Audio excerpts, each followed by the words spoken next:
Hey pros and joes. Today I want to talk about a simple mathematical model of golf. Now I'm going to bring my son Zach in because he's a math expert. But he was telling me that golf is a mathematical problem and that the reason that I struggle sometimes has only to do with math.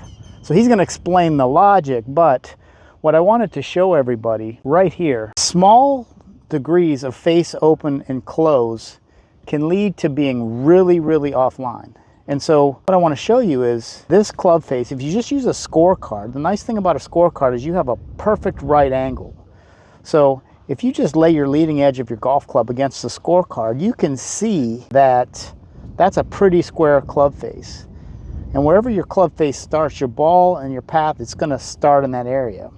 But if a few degrees offline, say that much open, which doesn't look like a lot, but Zach's going to tell us that 3 degrees open, what that's going to happen at 100 yards, 200 yards, 300 yards. He's going to explain how hard golf is. So yeah, if you look at the trigonometry of it, it's absolutely the case that being just a few degrees off is going to change your target by a lot, right? If you think of a triangle and think of the acute angle of the triangle, 3 degrees, if you launch it out 300 yards at a 3-degree difference, you are going to have a ball that's about 15 yards off of the center target. Thanks, Zach. Now, being that golf is that difficult, most people take very little care in focusing on their grip.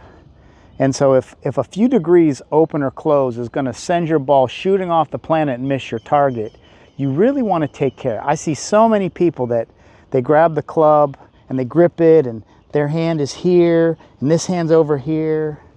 There's something we've been doing our whole life, clapping our hands. Everybody can clap their hands, and it's a good place to start.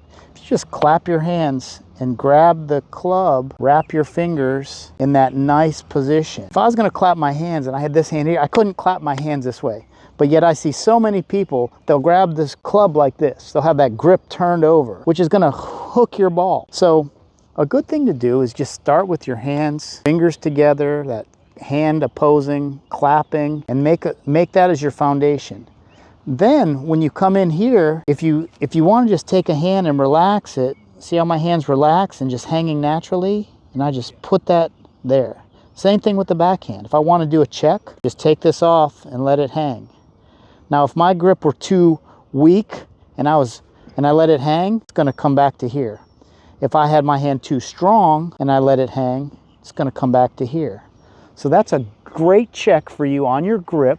Just get into your normal grip, let your hand hang, and where does it naturally want to go? That's going to allow you to square your face with 0 degrees and make golf a lot easier.